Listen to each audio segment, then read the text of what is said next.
The Korean Demilitarized Zone, or DMZ, is one of the most heavily fortified borders in the world, a place where tension between North and South Korea has simmered for decades. But in 1976, the DMZ became the focal point of an international incident that could have escalated into war.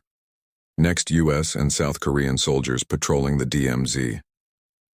The incident began on August 18, 1976, when two U.S. Army officers, Captain Arthur Boniface and First Lieutenant Mark Barrett, led a group of soldiers to trim a poplar tree that obstructed the view between two United Nations Command (UNC) checkpoints in the Joint Security Area, JSA. Next, the soldiers are trimming the tree. What should have been a routine task quickly turned into a deadly confrontation. A group of North Korean soldiers, led by Senior Lieutenant Pak Chul, approached the UNC detail and demanded they stop trimming the tree. When Captain Boniface refused, the North Korean soldiers attacked with axes and clubs, killing Boniface and Barrett. Next, blood-stained ground and somber faces of U.S. and South Korean soldiers. The brutal killings outraged the United States and South Korea. The question was how to respond without escalating the situation into full-scale war. The answer came in the form of Operation Paul Bunyan. Next, a high-ranking U.S. military officer addressing a room of officers.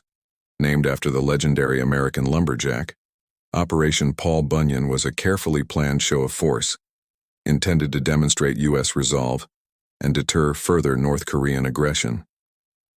Next, a large numbers of U.S. and South Korean troops mobilizing near the DMZ. Trucks, helicopters, and heavy equipment move into position. On August 21, 1976, just 3 days after the murders, the operation commenced. At dawn, an overwhelming force of over 800 soldiers, including engineers, infantry, and special forces, moved into the JSA to finish what had been started. This time they were heavily armed and backed by a massive display of military might. Next, soldiers, armed and ready, surrounding the poplar tree.